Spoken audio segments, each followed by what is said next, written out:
चेंबूर दुर्घटनेत कंत्राटदाराचा निष्काळजीपणा उघड झालाय। स्कूल बस दुर्घटनेप्रकरणी 7 लाखांचा दंड त्याला ठोठावण्यात आलाय। कंत्राटदाराला 5 लाख, सल्लागाराला 2 लाखांचा दंड ठोठावण्यात आलाय। चेंबूरमधील डायमंड गार्डनजवळील स्कूल बसवर झाड कोसळून 11 वर्षीय विहान श्रीवास्तवचा मृत्यू झाला। या प्रकरणी कंत्राटदार आणि तांत्रिक सल्लागारावर निष्काळजीपणाचा ठपका ठेवण्यात आलाय।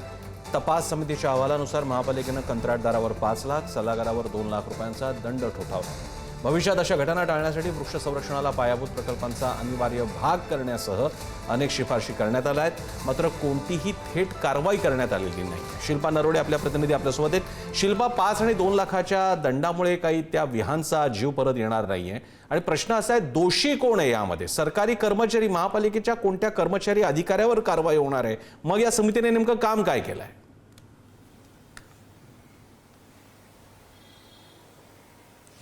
खरे प्रसन्न सर, हा प्रश्न मुंबईकरांना देखील पडलेला आहे, कारण मुंबई शहरामध्ये उशिरा पाऊस दाखल झाला आणि या उशिरा आलेल्या पावसाने मुंबई महानगरपालिकेच्या कामाची आणि सत्ताधाऱ्यांची थेट पोलखोल केलेली आहे।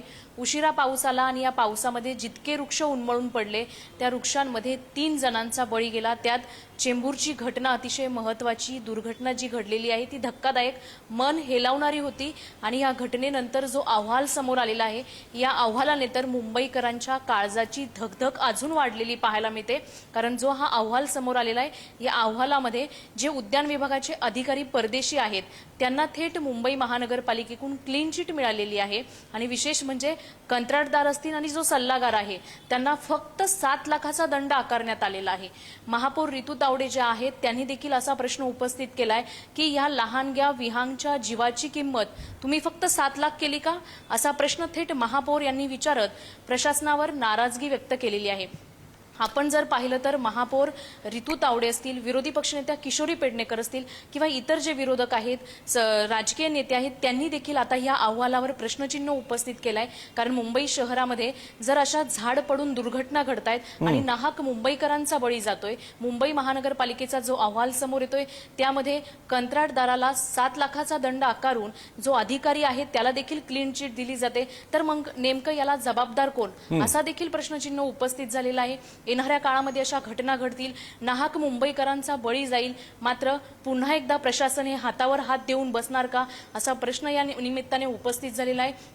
आता जर आपण पाहिलं तर जी ही घटना घडलेली आहे या घटनेचा अहवाल आला, मात्र जे वृक्ष आहेत मुंबई शहरातले 30 लाखाहून अधिक झाडं मुंबई शहरामध्ये आहेत, आता त्याचं सर्वेक्षण कशा प्रकारे केलं जाईल असाही एक प्रश्न उपस्थित होतोय। मात्र ह्या लहानग्या विहांगच्या जीवाची किंमत फक्त 7 लाख केली गेली का, असा प्रश्न अनेकांनी उपस्थित केलेला आहे। त्यामुळे आता हा जो अहवाल आहे त्याच्यावर इथून पुढे काय कारवाई केली जाते हे पाहणं जरी तितकंच महत्त्वाचं असलं तरी आयुक्त ज्या अश्विनी भिडे आहेत त्यांनी देखील यापूर्वी निर्देश दिले होते, मात्र आता आयुक्त अश्विनी भिडे यांच्याकडेच हा अहवाल आलेला आहे आणि हा अहवाल मुंबई महानगरपालिकेकडून थेट मुंबईकरांसमोर आलेला आहे। त्यामुळे आता या अहवालाच्या बाबतीत इथून पुढे काय कारवाई केली जाते पाहावं लागेल आपल्याला। शिल्पा, धन्यवाद तुम्ही दिलेल्या माहितीबद्दल।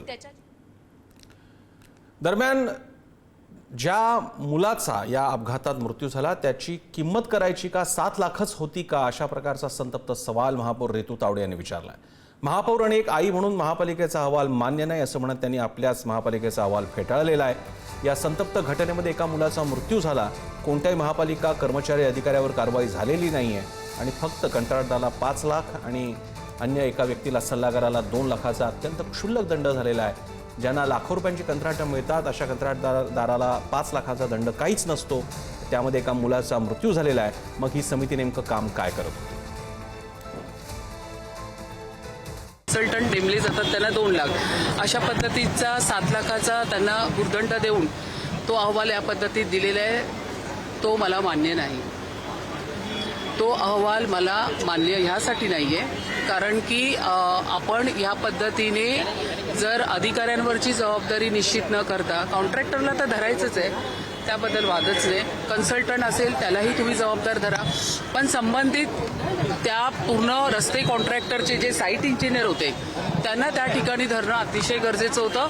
मुंबई महानगरपालिकेचा जर हा अहवाल आला असेल जो मला मान्य नाहीये, या ठिकाणी तुम्ही अधिकाऱ्यांवरची जबाबदारी झटकताय आणि कॉन्ट्रॅक्टरला पण देऊन काय करताय, 5 आणि 2 एकूण 7 लाखाचा, म्हणजे त्या बाळाची किंमत 7 लाख रुपये झाली.